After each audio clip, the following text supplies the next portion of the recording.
Never miss an episode of the Final Furlong podcast. Subscribe now on YouTube, Apple Podcasts, Spotify, or wherever you get your podcasts. And now, here's your host, Emmet Kennedy. You are welcome to the weekend review on the Final Furlong podcast. We're going to focus on jumps racing initially. We will touch on the Breeders' Cup with Adam Mills and Georgia Cox a little bit later on, but the jumps are very much back, and I'm delighted to say that we've got two of the very best in the business. We've got Racing TV's former Grand National winning jockey Daryl Jacob, and Racing TV's and TalkSport. Actually, both are with me on TalkSport now. Daryl just made his debut on TalkSport with us. It was a sensational debut as well, and Lizzie, Kelly and I were on TalkSport last week. Lizzie is one of the main commentators on TalkSport as well, and of course also on Racing TV, and the first woman to win a Grade 1 over fences. I have to say that before every broadcast, not because Lizzie insists on it, but because my producer Ross Bellamy at TalkSport makes me put it into the running order. Hello to both of you. You're very welcome back to the podcast.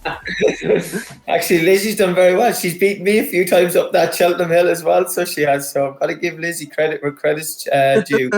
Yeah, absolutely. Multiple Cheltenham Festival winning jockey. Apparently, she would beat Daryl senseless on the gallops in the morning as well. Clean your mind out. Yeah.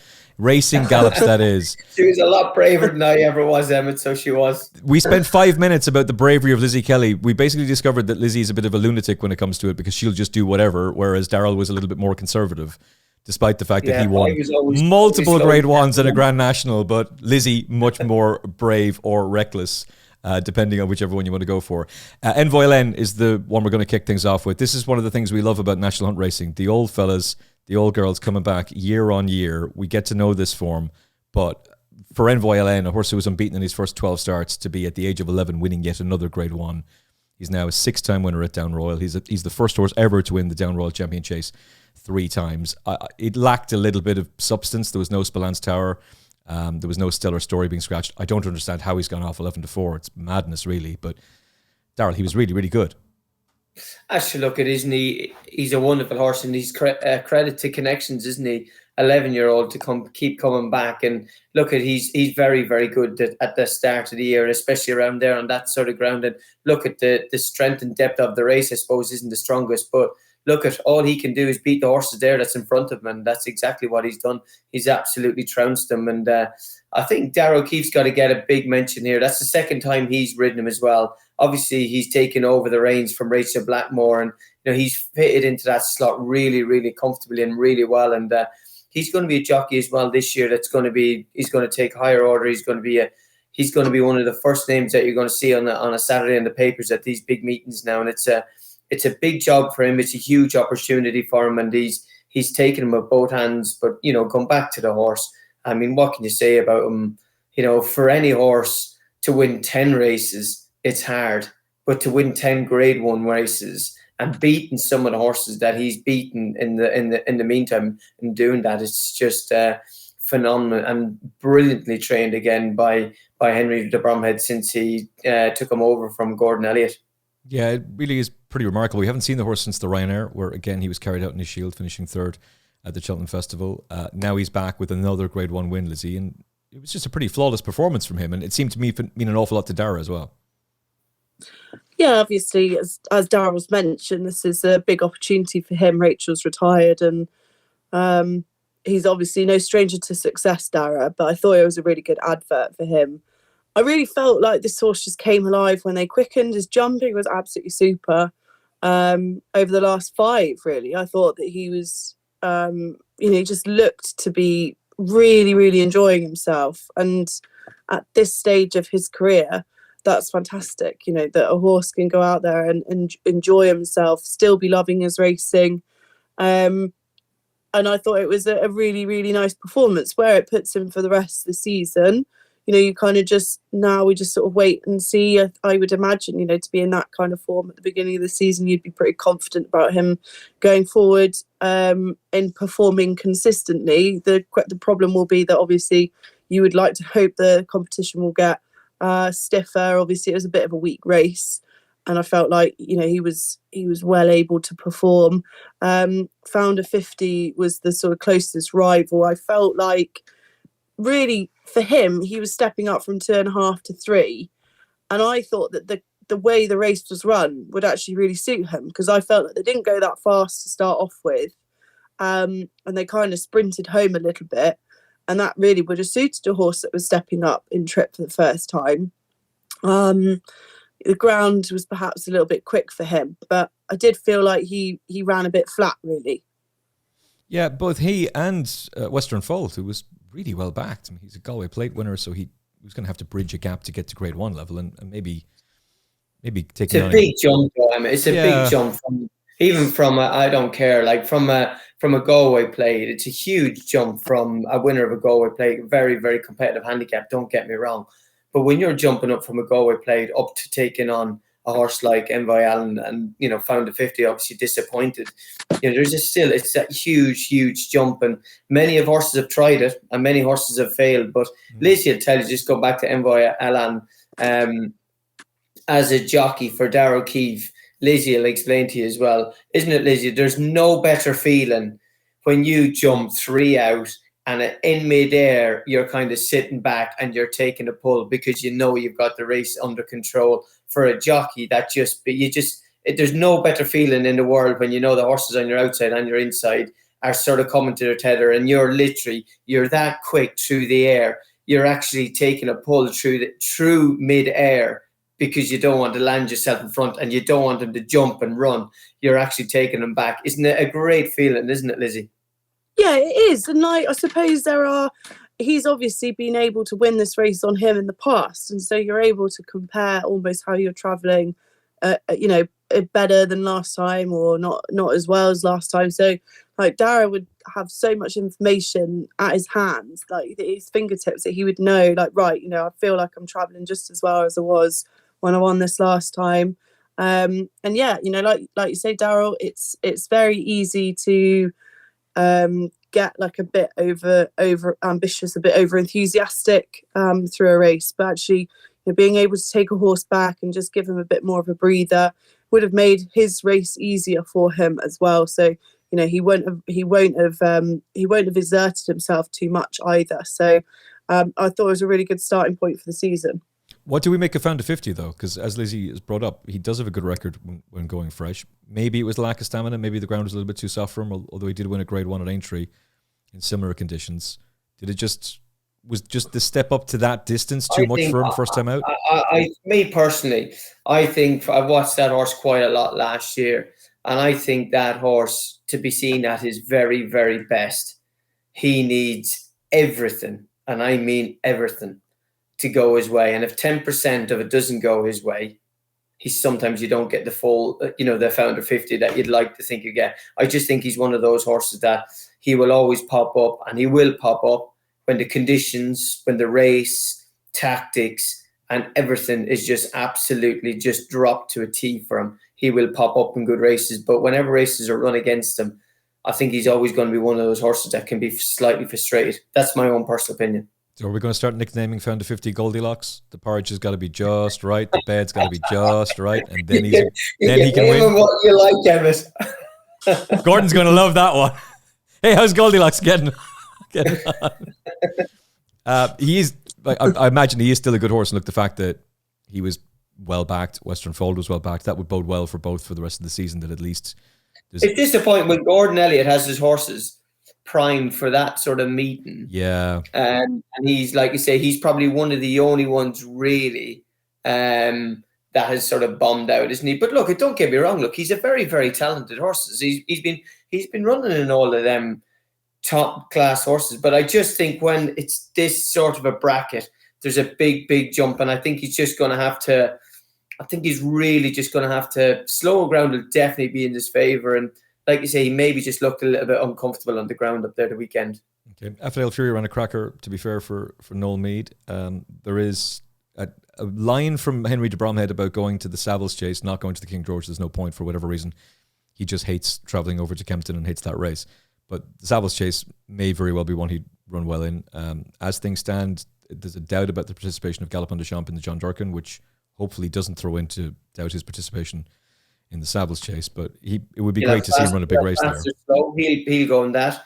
Fast or slow, he could be in that race again. So it's always a good race, that Savills Chase, over the Christmas period. Well, we'll take a look at the betting for the King George in a second, because we want to switch to Wetherby first of all. But I'm kind of hoping Fast or Slow goes for the King George, because I think that's the race that would really suit him. But he could end up being a bit of a forgotten horse.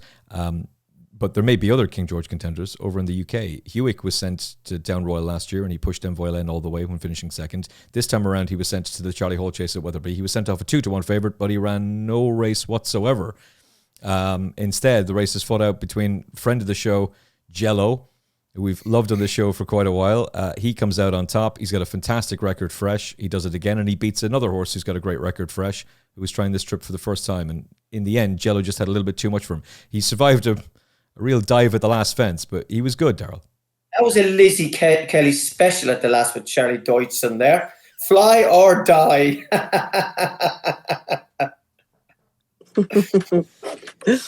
Well, I thought it was a nice performance from Djelo. I thought actually all over the place. Pic D'orhy looked incredible, and I feel like it was a really, really good performance from both of those horses. I feel like Djelo, perhaps the being held up perhaps left him with a tiny bit more at the end. I feel like the real whacker and Pic D'orhy, they did kind of go hammer and tongs a little bit. Pic D'orhy was absolutely tanking going into the second circuit. You definitely would have felt like he was the winner nearly everywhere down the back straight, and then he got tired. But it kind of looked like Cobden was struggling to like keep the lid on him a little bit going down into the back straight. Fence 12 was important for Djelo. He was very quick over it. It meant that Charlie Deutsch was able to take a little bit of a pull on him, fill his air with lungs again. But I actually wouldn't really take anything away from Pic D'orhy finishing a really close second over 3 miles for the first time. And Djelo, he's a funny horse, isn't he? Because he's very consistent at that kind of level. I think that very much is his kind of level. He doesn't seem to be able to step up to the Grade 1 level. He likes his Peterboroughs and Deadman Chases and those sorts of races, which are like a little bit weaker. Or you find horses that, they're just not quite able to win Grade 1s or able to run well in those sorts of races, and they're really good opportunities for horses like Djelo.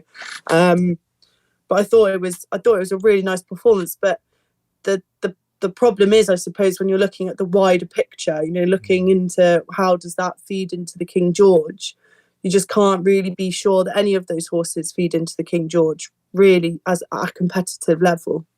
That's the problem, Lizzie, because we can just throw up the betting from 1xBet for the King George right now. Factifile is your 9-2 favourite, and he'd be fascinating. By the way, it's only 52 days to the King George.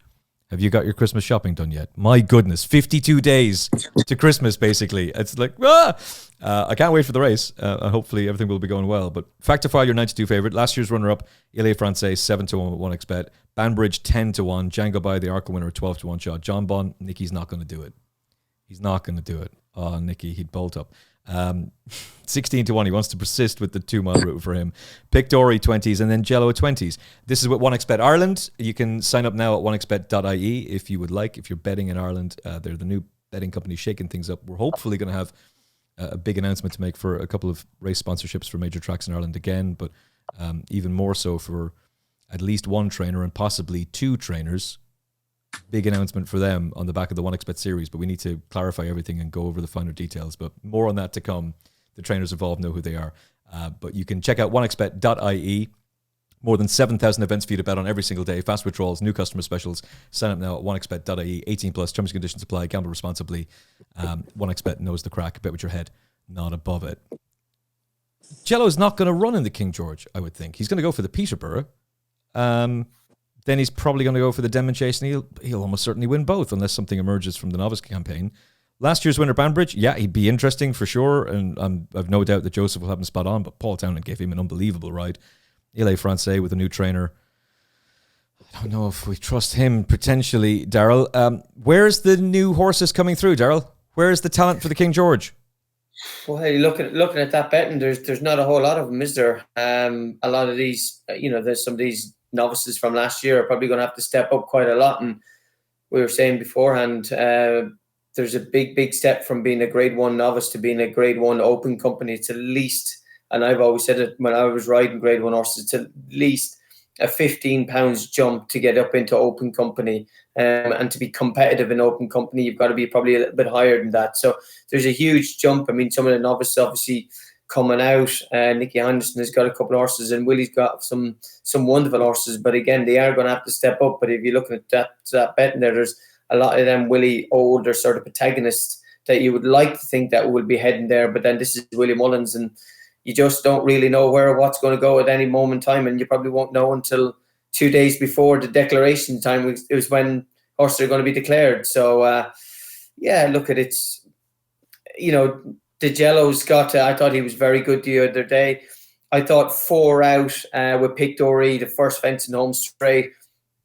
I thought that was crucial because Pic D'orhy got in very, very tight to it, and Djelo winged it, and that just kind of gave Djelo kind of a couple of lengths to make up on Pic D'orhy. Harry Cobden still came back on the bridle, but I think if Harry had a wing that, he probably would have maintained his couple of lengths. Look, at whether it made any difference at the end of the race or not, I have no idea. But there was a definite momentum swinger there at 4 out at Wetherby.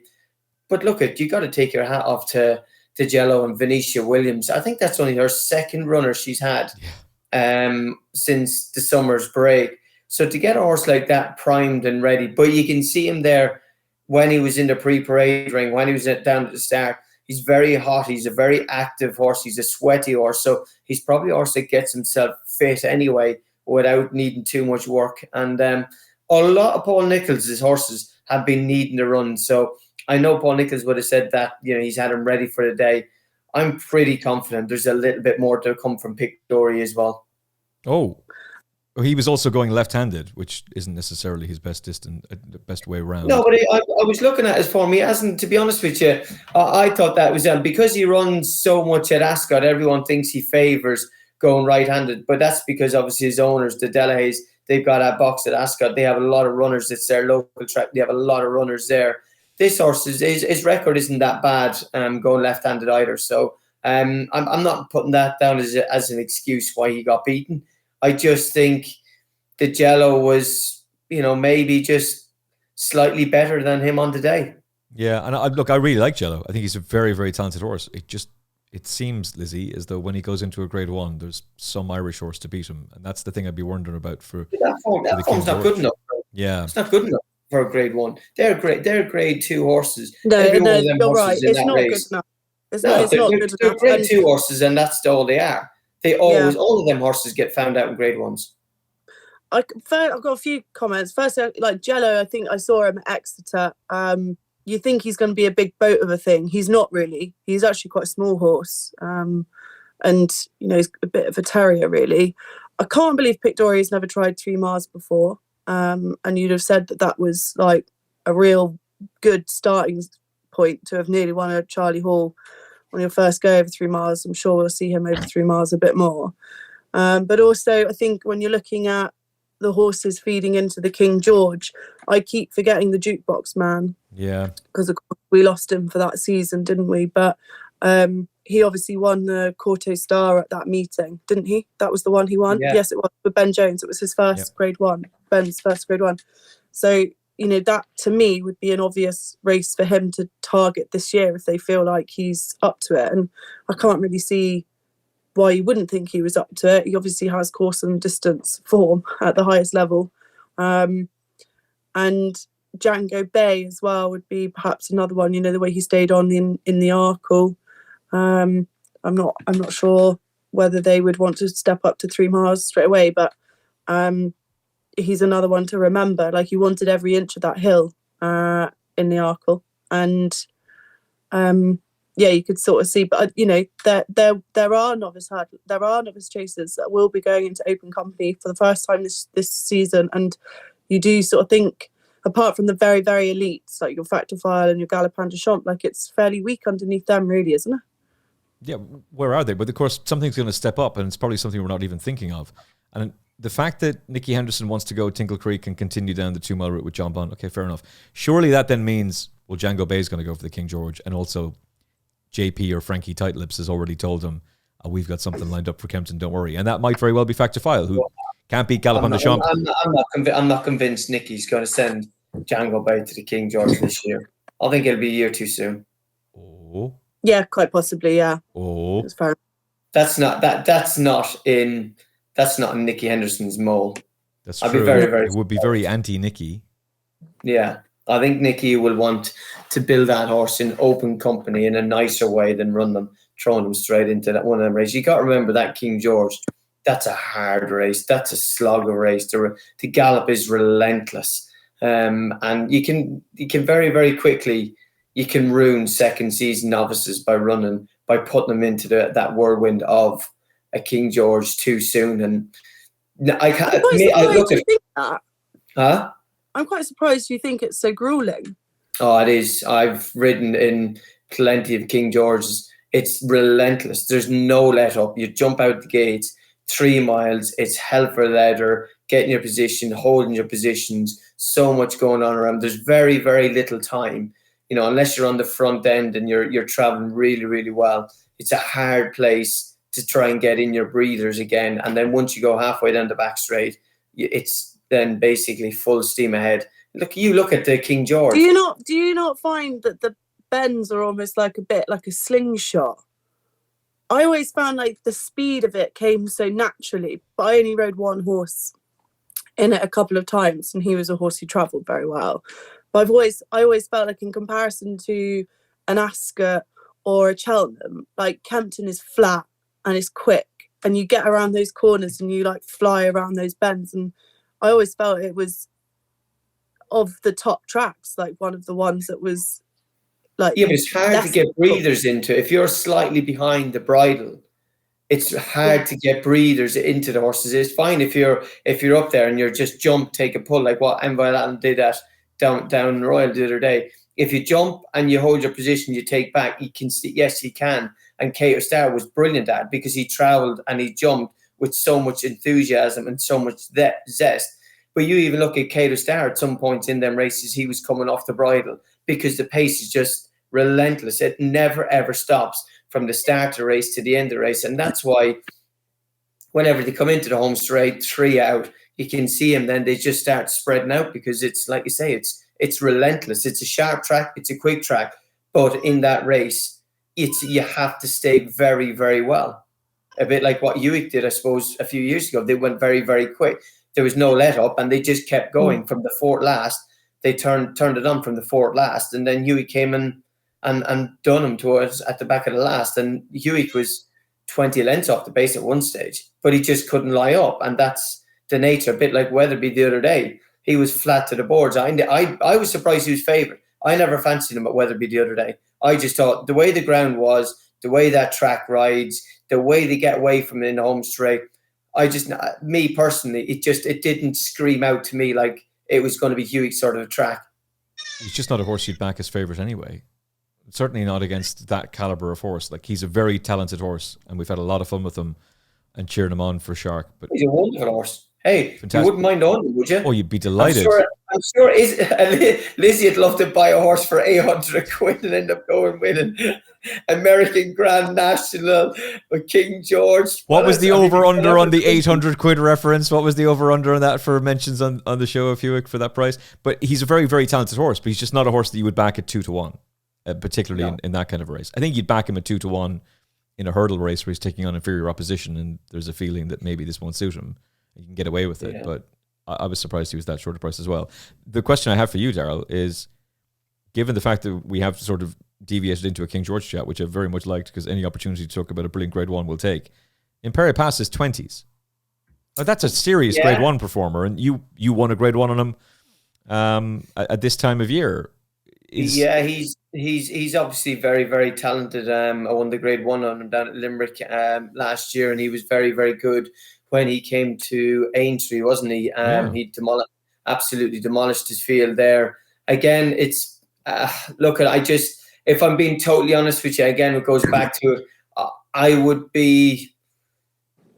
think with the nature of that race and the grueling of it, I think I'd be very, very surprised if he ran in that race and he stayed the trip in that race. Are we all agreed that nothing from the weekend would interest us for the King George? No. What does currently interest you? What would be on your radar, Lizzie? Because I'm struggling. The only one I can think of is the horse that's not actually priced by OneXBet, and that's Fast or Slow. if they went for it. They were going to go for it last year. Right? Change a yard, change the scenery. They're changing things around. Il est français. Yeah, I was going to say him. I feel like he was very unlucky last year. And I thought he ran a really good race. My problem is with him is because of his physical problems. I'm not sure I'd ever put my money on him because I think he's quite inconsistent.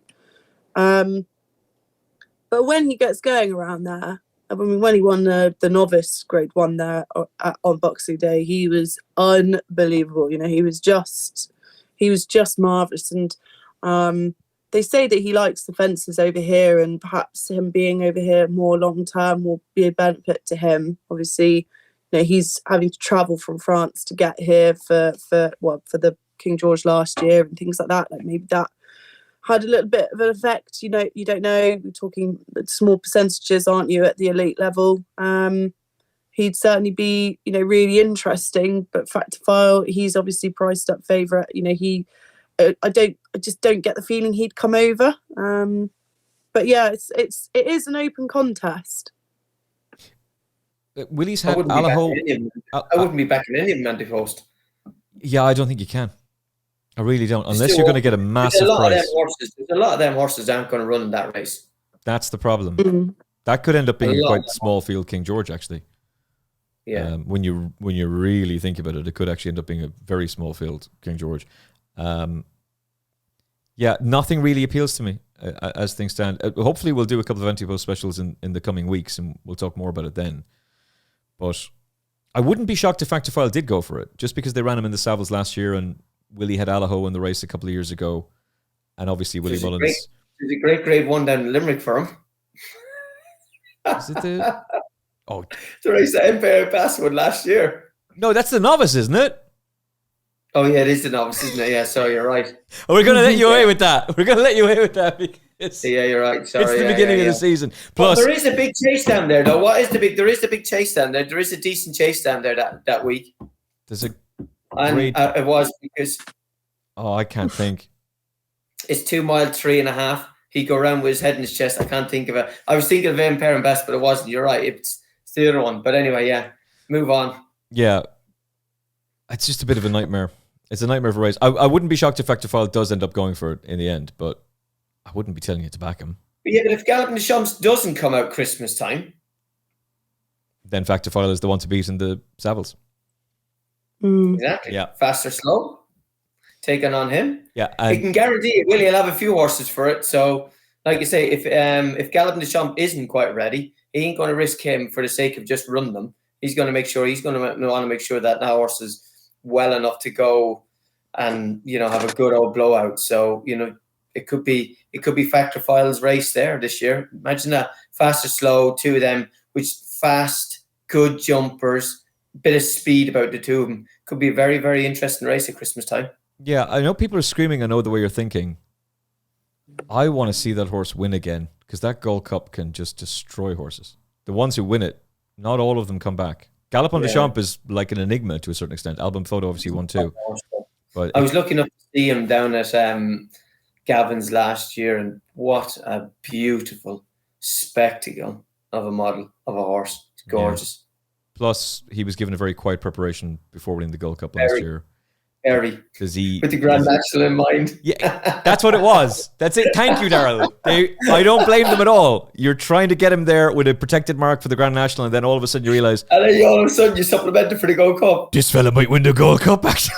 So he would have been a good thing for the Grand National. You were done dirty if you'd backed him for the Grand National and he ended up winning the Gold Cup instead. Okay, staying Chase Division is fascinating, but we're wondering where the young horses are. And proceed with caution when it comes to the King George. Very positive note for Il est Français. He's a bleeder, so that would put me off a little bit. But we'll talk about that race a little bit more. Hey, maybe Firefox is going to emerge. He's probably going to go for the John Drucken Memorial Chase after making it 3 from 3 at Down Royal. He's won the Grade 2. It's a race that Envoi Allen had won back in the day, and it's a race that Gordon has won now for the 4th consecutive year, and it's his 6th win of the race overall. He's won it with Envoi Allen and Don Cossack in the past. Is this horse more elite Grade 1 type or middle of the road Grade 2 Djelo type, Daryl? Oh, his profile is really, really nice. He's 3 from 3. I really like him. My one worry is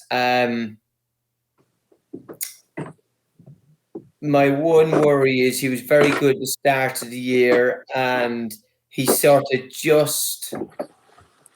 he was there knocking on the door, but he never really went through the door after that, if I'm being totally honest with you. So I don't know. I can't see him being an elite grade 1 horse, but I can just see him all the time knocking on the door. I think that's fair. He was sent off 4-1 favourite for the handicap chase at Cheltenham last year, and obviously he got beaten. Then he's second to Spindleberry in the Ferryhouse race. He was no match for Majborough, but probably 2 miles is just too short for him. I do like him an awful lot, Lizzie, but I'm on the fence as to how much progression there is to come from him. I think that he's going to be one of those horses who will sort of nobly and consistently make up grade 1 fields, be consistent, but not quite of the level needed. And that's fine. It's fine to be that type of horse, because we need them. Not everyone can be the winner. And we need, the strength and depth. And I think occasionally, he'll pick up a big pot, and a nice race, but I'm not sure he's top draw. I thought his performance at Down Royal was lovely. Grade 2, he was fairly straightforward, wasn't he? It was his first go in open company. I thought gorgeous Tom took them along nicely. I thought he ran a really nice race. He was very long at the last, but he came up, and I thought Jack Kennedy, showed his horsemanship, and managed to keep them both sort of going forward. You'd like to think that he'll build on that novice season. There's nothing to suggest that he won't improve, and he might improve. But I would probably say that he's just going to continue on the same sort of trajectory that he's already been on, really.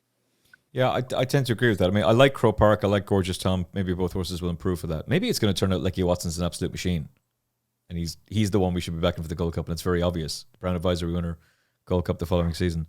But I like Firefox. I think you're both right, though. He's probably the Irish version of Djelo, and he'll mop up these grade 2s. He's a talented horse. Soft to ground will be in his favour there as well. He's got a bit of speed on it, but like you say, he beat horses. He's rated, I think, 150, or he's around that sort of mark, and he's been that way all last year. And like you say, age, I suppose, is on his side. I suppose he's what is he, 7? Is he a 7-year-old? 7-year-old? Yeah, he could improve. He could improve a little bit. But like I say, we go back to the same thing that myself and Lizzie were talking about. It's a big jump into the open company, and he's got to. Whether he's quite capable of doing that, I think he's. Do you know what there is in Ireland, actually? There's a very, very good program for them type of horses. There's a lot of them grade 2 open type of races in Ireland, around Navan, around Ferryhouse, around Punchestown, that, real good prize money on offer. And I would imagine he'll be campaigned in a lot of them type of races with the entries in grade 1s as well. But there's a lot of money. He'll pick up a lot of money in Ireland this year.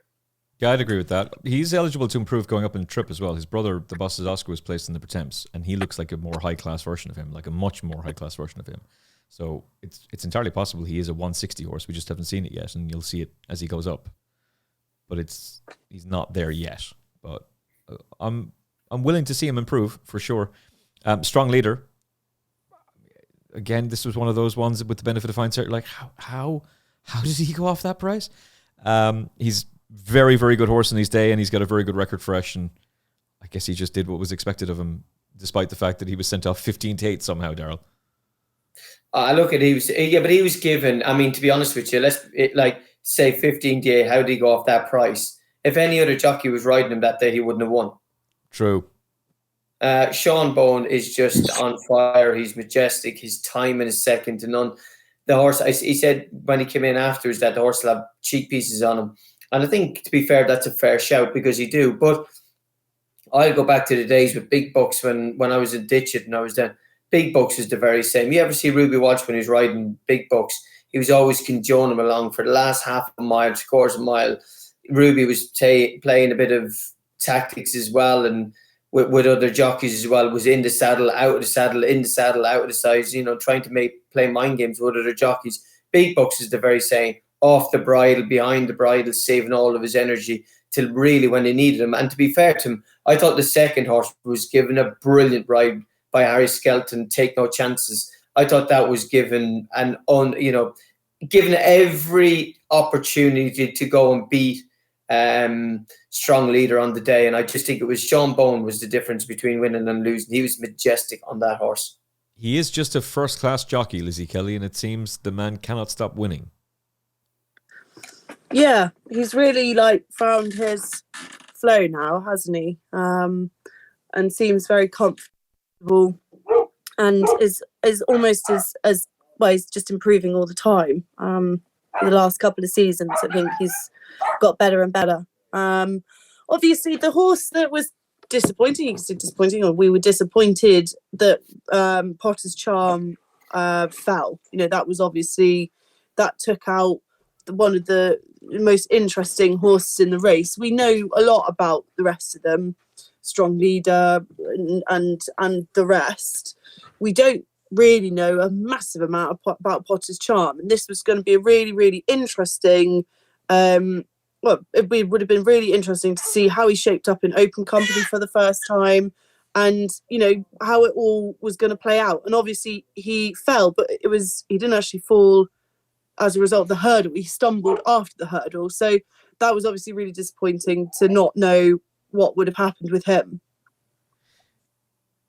It is just a case of what would have been, but he was sent off favourite. I think Potter's Charm would be a much better horse going back in a real stay-in track like Cheltenham and stuff like that. I would think Potter's Charm would be a better horse than Strong Leader at a big stay-in track like Cheltenham. I just think Wetherby on that meeting, you just need fast horses that can quicken really, really well with the ground. And I think Potter's Charm, I think he's really, really good. He is one horse that will develop, and he will be right up there. Come Cheltenham in March, he will be right up there in the betting for the World Hurdle. So you want to see him in something like the Cleve Hurdle?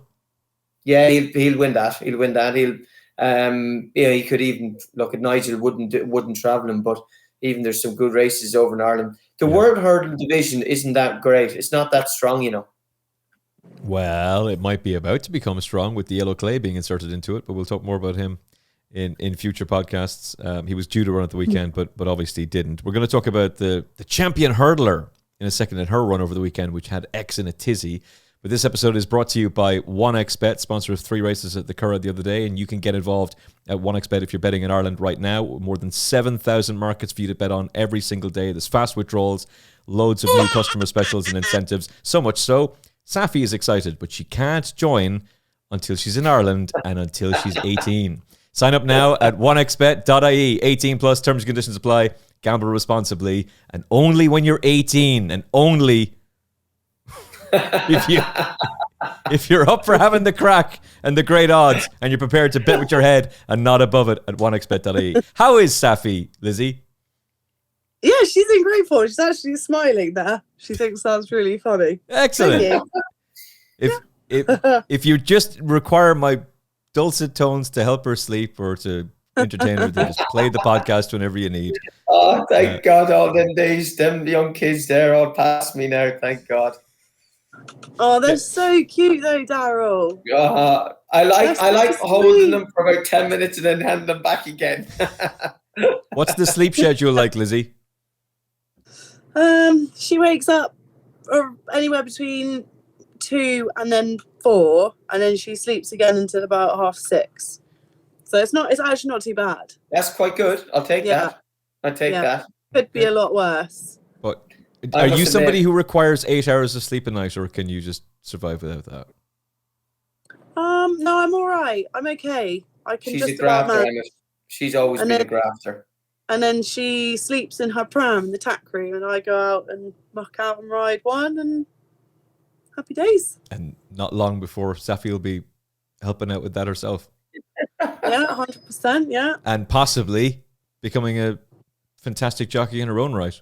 Does Saffie Osborne know that she's the inspiration for the name? No, she doesn't. I kind of think, would you find that quite weird if someone said, "Oh, I named my child after you"? I don't know. Well, if you said it like that, like you're somebody from the Isle of Man who's a bit weird, then fair enough. No offense to the Isle of Man, it's a lovely place. I have, because Saffie's I've never heard of anyone called Saffie apart from Saffie Osborne, but I just think it's such a great name. Yeah, it is a cool name. It is. Yeah, it is, isn't it? Yeah. So, yeah. All right. Well, she's very, very happy about that. Saffie coming to a racetrack sooner rather than later. Never mind that Saffie Osborne. She's old news. It's the new Saffie who's coming through. I have got the best picture of her. Honestly, I took her to Cheltenham. I was doing some work, and I had to be in the parade room taking pictures and stuff. And I had to park Saffie up in her pram outside the weighing room. And no one batted an eyelid. There's just this baby in a pram outside the weighing room. I've got an amazing picture of the pram underneath the sign that says the weighing room. Yeah, it's great. I'll send it to you. Please do. Excellent stuff. That's great. She's well brought up anyway, Emmet, isn't she? That girl's going to know everything about racing. Everything about racing. Yeah. She's going to know it all. Okay, is she going to know what happened with Golden Ace at the weekend? I presume it's just that Golden Ace didn't really fire early in the season last year. And yes, she's the champion hurdle winner, Daryl. But if you were listening to TalkSport that day, then you will have heard before Lee McKenzie comes to me for... I don't know how I was supposed to make sense of it. The commentary from Lizzie Kelly was, "What just happened? What just happened? What just happened? Rupert, what just happened?" That's literally what she said. And that's what we all thought. It was a clown show. Absolute mayhem. So yes, she's the champion hurdle winner. But she's the champion hurdle winner because Constitution Hill fell, Brighter Days Ahead completely blew out, and State Man, well, he tumbles as well. So... it's not like she's this incredible superstar winning machine who's bombed out first time out. It's just she wasn't fit, and she wasn't really ready last year either, Daryl. No, but you look at it, go back through her record, bar whenever she won a novice hurdle at Taunton, she's always been beaten first time out. She's a big mare, mind. She's and she takes a bit of time to come to hand. And Jeremy Scott's horses generally this time of the year, they're not really firing. A lot of Jeremy, Lizzie would know more about Jeremy Scott, but he's more of an older generation trainer where he likes to take time with his horses and gradually get them better as the year goes along. He's not an early season campaigner at all. Jeremy Scott isn't. And I would imagine you'll see her improve bundles and bundles. It's disappointing the way she stopped so quickly, but then Jeremy said afterwards he had her scoped and she had a lot of mucus in her, so maybe that explains the reason why. But you got to take your hat off to Harry Skelton, mind in this, because he knew Jeremy Scott's mare would need the run, and Harry Skelton, the fractions that he went on Katira the whole way from Flagfall was hard. He went hard, and he was going to make sure if she had any doubts whatsoever in her fitness, he was going to make sure that he was going to put her to the test. And to me, I know she's a champion hurdle winner, but I was very, very nervous that I knew Skeltons they'd have a game plan on. That was her champion hurdle that day. And they made sure they went out, they set their stall out, and they knew what they wanted to do. And that was to make her have a blow, not give her a chance to get her second wind, and then just kick on for home. So the Skeltons, tactically wise, they're the ones that deserve a lot of credit for this. 4th win in 5 years for the Skeltons in this race as well, Lizzie. And I think that's nailed it from Daryl. He knew the Golden Ace was going to need this run, and he poured the pressure on early. Yeah, absolutely. I think you could probably make the case that Katira's improved a little bit. She's a horse that Harry Skelton's always really liked. I remember him telling me about her a couple of seasons ago, because I asked him, horse to follow, and he said Katira, I'd never even heard of her. This was before her Aintree victories. She jumped really well. It looked like Harry Skelton just always had a double handful. She was travelling better than anybody else at all points. Or should I say better than the other one? And I don't think that Golden Ace, a lot of people kind of were being rude about her on Twitter afterwards, and you sort of think it's all well and good to be rude about her, but we all know that she won a champion hurdle by mistake, really. But at the end of the day, the owner made the decision to run her in the race, among a lot of disparaging comments at the time about the fact that she should have been running in the mare's race. And actually, he was the one who laughed last, wasn't he? Yeah. If you don't take part in the race, then you're not going to win it. And it's all well and good being rude about her now when she flops. Anyone with eyes would have known that horse did not run its race. That was too bad to be true. And I think, go back to the drawing board. It's not a big problem. Like she's bombed out in a listed at Wetherby. Who cares? Start for the season. Yeah. Like, first run of the season. Matter. Who cares? She'll return better next time. He's had 14 runners, and I think 2 of them have been second so far this season, and the rest of them sort of nowhere really. So his horses haven't been in great form, and yeah, I wouldn't be too worried. My take out of the race was I felt like Katerra had really improved. Actually, I thought it was a really nice performance from her. She looked very quick over those hurdles, didn't she? Harry was taking, lengths out of Golden Ace, who's pretty solid in the jumping department. So it's difficult, really. You could overanalyze it, really, just the 2 of them. But I thought that Katerra ran a really nice race, and she may well have improved a little bit from last season. In hindsight, it's so funny that there were so many people criticising them for running gold. What are you doing running her in the champion hurdle? She's got no chance. While at the same time, those same people are going, why is Lassie out running in the mare's hurdle and not the champion? You can't have it both ways. You can't be. If you had horses, right, that were going to, you got the same with Lassie Mount and stuff like that, right? Everyone wants a winner at Cheltenham. It doesn't matter whether it's a mare's hurdle, whether it's a champion, or whether it's a handicap. Cheltenham Festival. Oh, they took him out. You think you've got the best opportunity of winning that race. And whatever everyone says, the pundits, the analysts, the fans, whatever. I know for a fact, if I had a racehorse, I can guarantee you when it went to Cheltenham, it would be going for the weakest possible race that I think that I could win, so I could come into that winner's enclosure. No, Daryl. No, you're a man of integrity and sportsmanship. You'd be going for the best race, Daryl. We all would be. All 3 of us. We would be brave and go for the best. We would all take the easy money. Every single one of us. Right, so would you. So would you, angry person typing right now. You do it too. You do the exact same. Okay, last race to talk about. Romeo Coolio makes a winning chasing debut. Wins the same races. Delta Works, Sam Crow, Mighty Potter, and Found a 50. He's obviously a horse of immense talent. He's a Grade 1 winning novice hurdler. He was placed in the Champion Bumper. He's been placed at the Cheltenham Festival, and he's a racehorse that Gordon Elliott sounds very, very excited about for the new season. Are you excited about him, Daryl? I am now. I wasn't last year. Okay. But I thought last year, he was a horse that he promised a lot, but didn't actually quite deliver to what I thought he was going to be. If I'm being honest with you, I thought he looked a little bit weak when he came off the bridle. That was over 2 miles. I thought he was always crying out for, to me, like as if he wanted 2.5.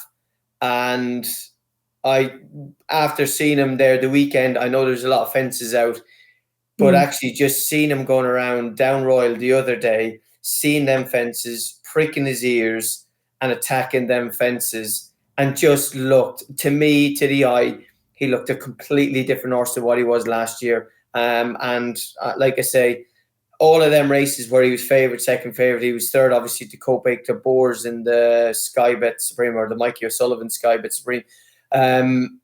Again, I would never have had him to beat, to win that race. For me, he just wasn't. He never caught my eye that way.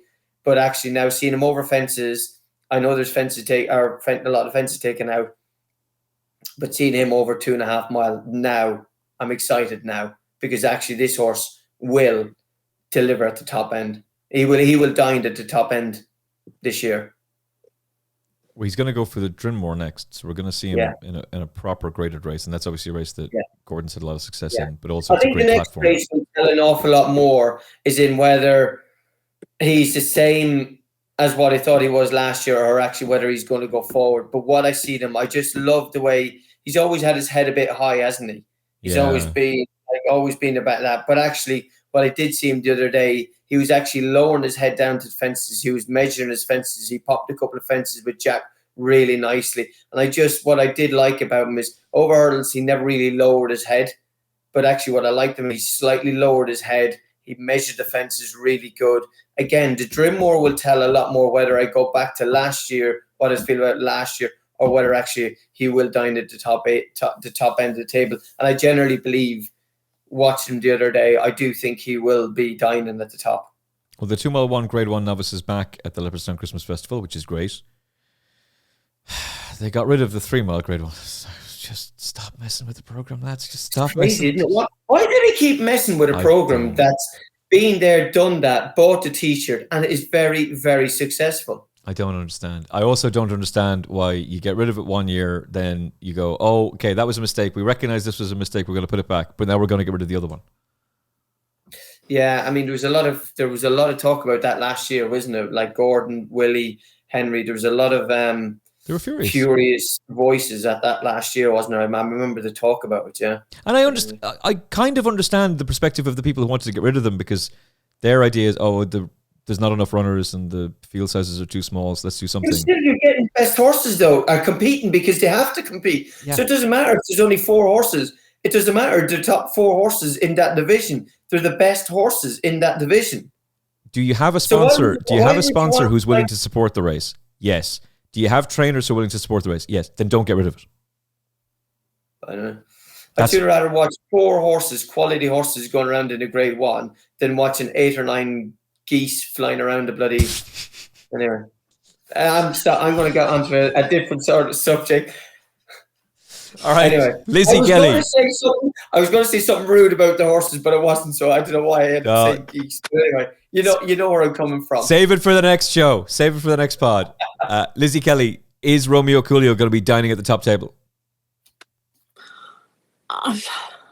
Yeah, look, he's a Grade 1 winning novice hurdler, isn't he? I thought the performance the other day was nice. There was nothing.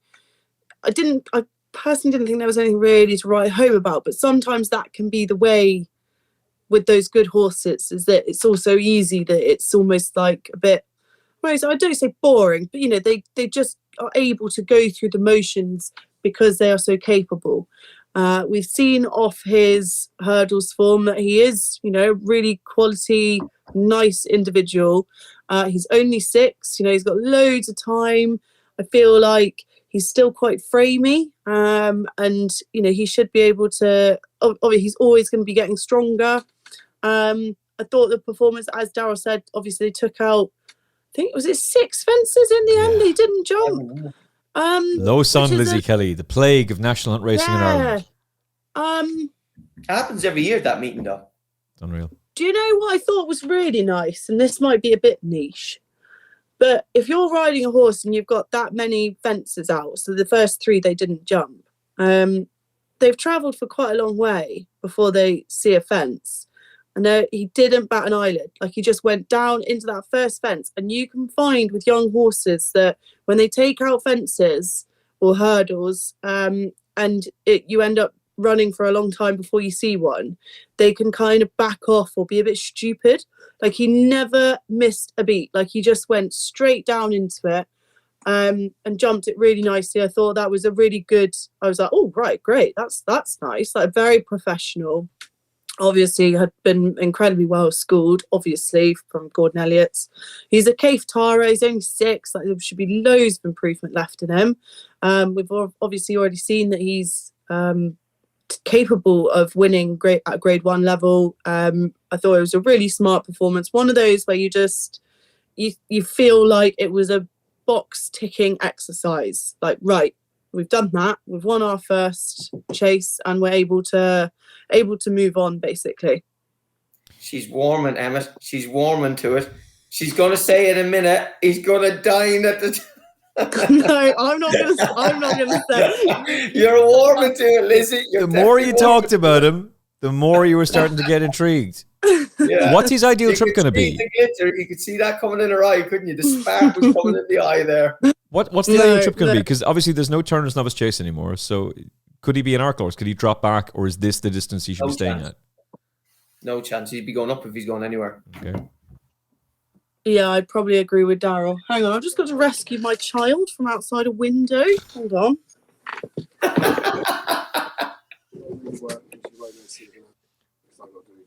Health and safety on There the we podcast. go. Hey! We're back. Safi's back. Safi, what escapades were you getting up to, Safi? She was supposed to be going outside and having a sleep in her pram in the tack room, I add, not just outside. But instead, she wants to She just stay likes here this with us. podcast, doesn't she, Liz? She just wants to be on the podcast. yeah. Yeah, she does, yeah. So now we have to say for the episode description, it's Daryl, Emmet, Lizzie, and Safi. Take you through all the weekend's action. Discuss the weekend. Honestly. Well, let's working mums. So Brown Advisory is basically the race you're thinking of for him if he is going to go to the Cheltenham Festival, which obviously he will be. You would have no issue with him going for the Brown Advisory over 3, Daryl. No, again, could I see Gordon doing that this year? Probably, yeah, but maybe this year they might even be persuaded to bypass Cheltenham and go straight to Aintree. Yeah, Aintree might be better. Might be a better fit. Would that be a better fit? No, I don't know. I think if you think back to last Cheltenham and the fact that Paul Gordon had to wait all week for a winner of the final race, I think if he's got a horse that's got a live chance, he's going to take it. I think. I think there'll be faster horses in the after than him, don't mind. Yeah, for sure. I would agree with that. Yeah, I think there will be. Look, hey, what we in November and we're talking about Cheltenham in March. I mean, they've only had one run over fences, so we're probably getting a little bit excited. We're probably getting a little bit ahead of ourselves here, aren't we? That's why I talked about the King George specifically, because I didn't want people going, "Oh, you're talking about the Gold Cup already," but we couldn't resist it. Cheltenham had to find its way into this conversation in some way or another. What was your one expect performance of the week? What was the standout performance in national racing this weekend or over the last few days, Daryl Jacob? I'm just going to say Envoi Allen, because 10-year-old or 11-year-old, absolutely dazzling around Down Royal, his favourite track. I agree. Lizzie? I have to agree. I thought it was a really good advert for Darrow O'Keefe as well. Yeah. And you know, I did think that Katira was very exciting in that race the other day. I think there'd be plenty of races for her to win. I love the way that Harry just had a double handful on her everywhere and travelled and jumped so easily. I think she's obviously got good form in the book anyway, as it is, but she can. I think she looked like she'd improved. Riding performance for the weekend, I'm going to say Brendan Powell. He had a treble at Ascot on Saturday. He was, unfortunately, he never got the headlines that he deserved because of obviously Down Royal and Wetherby. But he's a jockey that's making rapid headway. He had 3 brilliant wins there, 3 different styles of riding, and he rode the boys to sleep. And I mean, when he rode them to sleep in the bumper was unbelievable. So the riding performance of the weekend is Brendan Powell. Aidan Coleman said on the show last year that the jockey who has the best pair of hands, aside from him, since he's retired, is Brendan Powell. He's a fantastic rider, and he's really, really getting the hang. He's got a lot of confidence now. Pace, his judgment of pace now is excellent. He's got good trainers he's working for, beautiful set of hands, and he's very, very well balanced, and he can do lightweights. He's again, unfortunately, there's not them big jobs over in this country anymore. But I'm sure if there's 5 or 6 big powerhouse stables, I can guarantee he'd have one of them jobs. He's a class act. We've had him on the podcast before. Hopefully, we'll have him on again, and indeed TalkSport 2 as well between now and the rest of the season.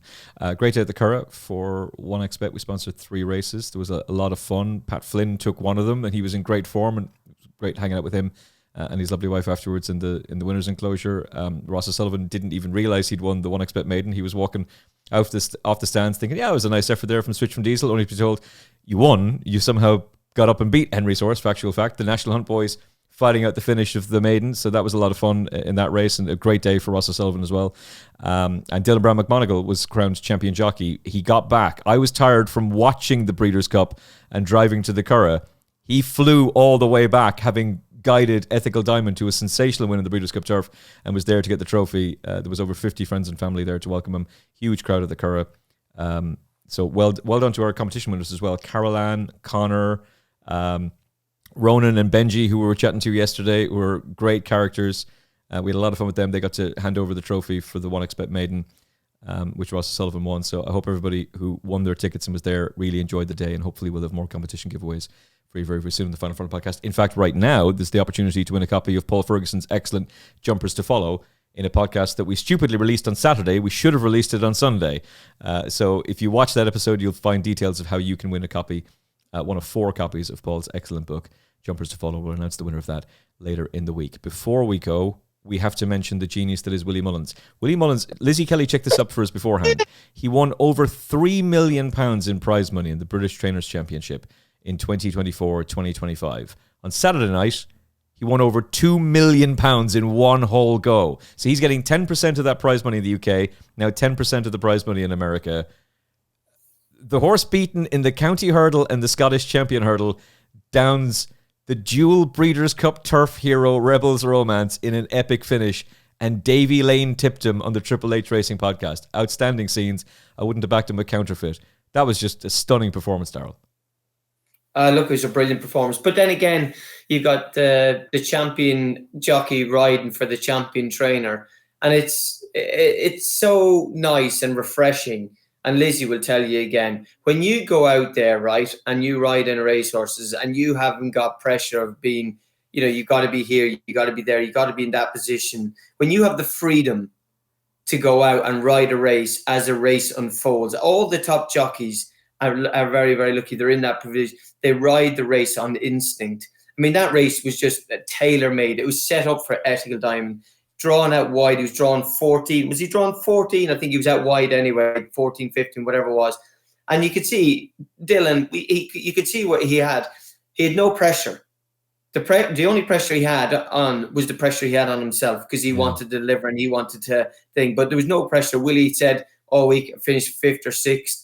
Great, we'd love to nick a bit of prize money. But he went out there and he just basically dropped in, get him relaxed. They went hard from the get-go.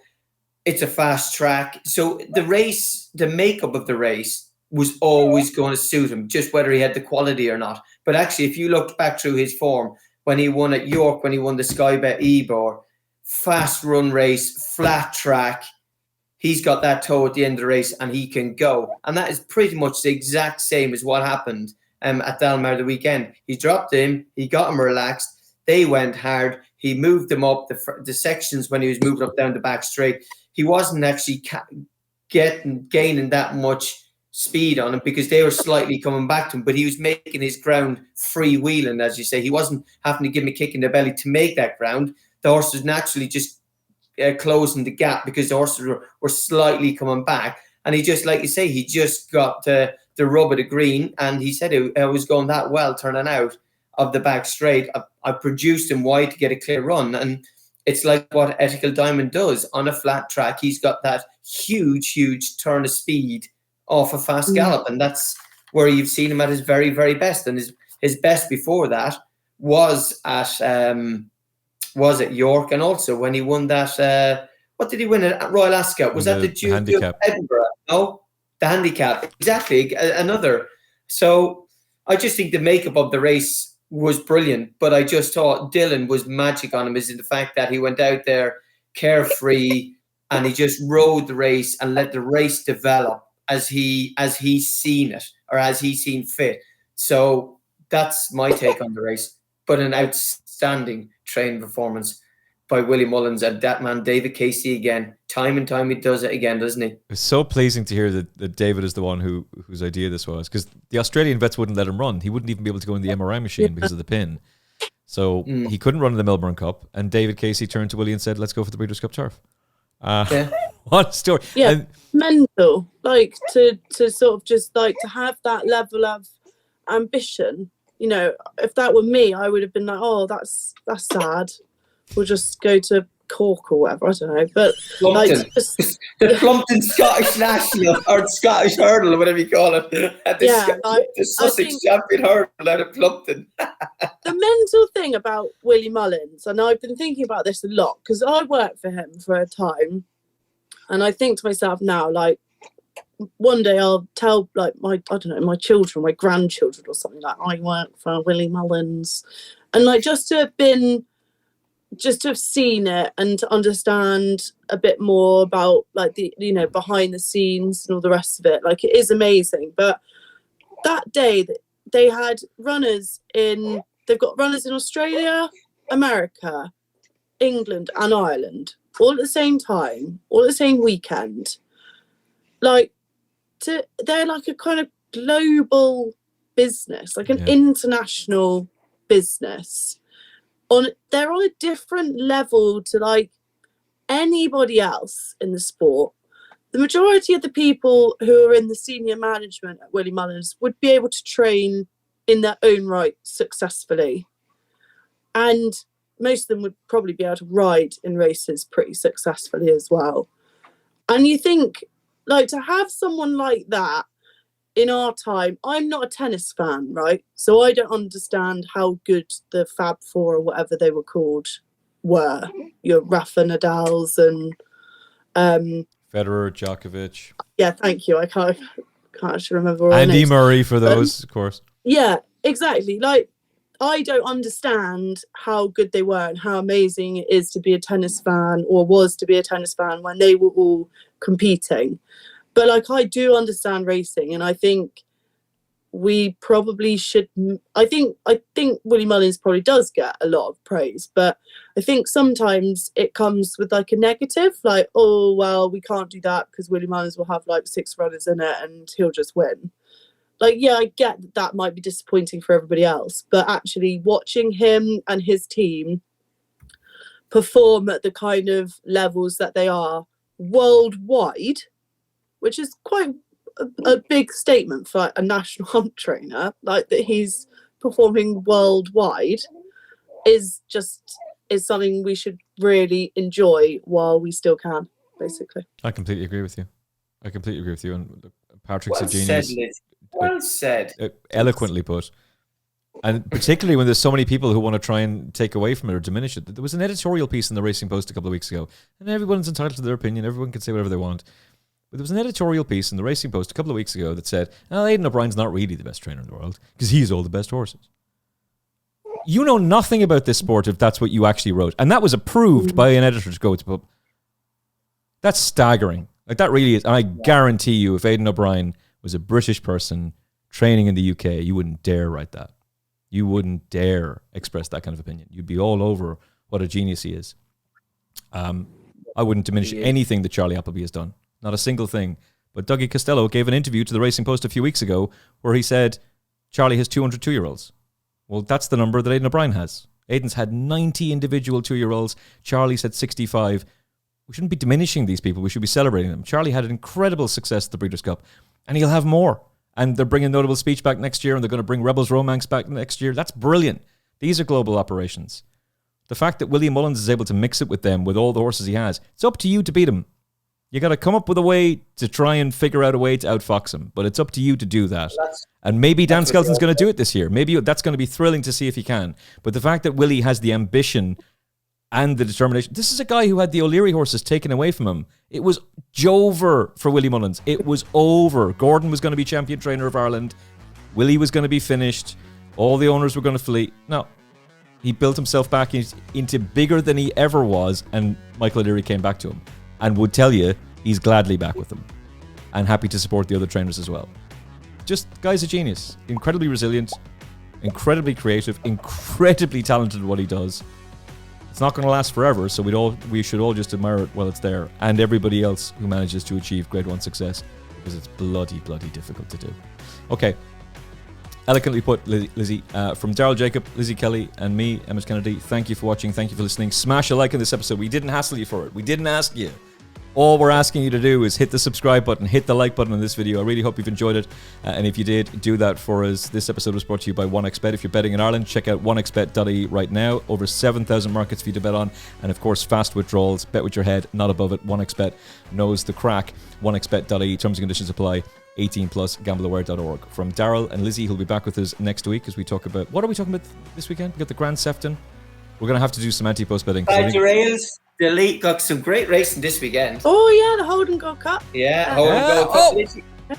Yeah, yes. The order turns out is sorted. It's sorted. So we'll preview all that for you on Thursday with Andy the Nap Newton, who had another winning nap at the weekend. George Gorman, Peter Michael, the team will all be there. Peter was with me at the Curragh on Sunday. Had a great time. It was great to see him. And Lizzie and Daryl will break it all down for you on Monday. Till then, look after yourself and each other. God bless. Thanks for spending some time with us on the Final Furlong podcast. We're independent media, so if you like what we do, hit like, share, and subscribe. It's free, it's quick, and it genuinely helps. And if you enjoyed this episode, there's plenty more where that came from. Don't miss out. Subscribe on YouTube, Apple Podcasts, Spotify, and all major platforms, and join us on the gravy train. The Final Furlong podcast, independent, unfiltered, and powered by you.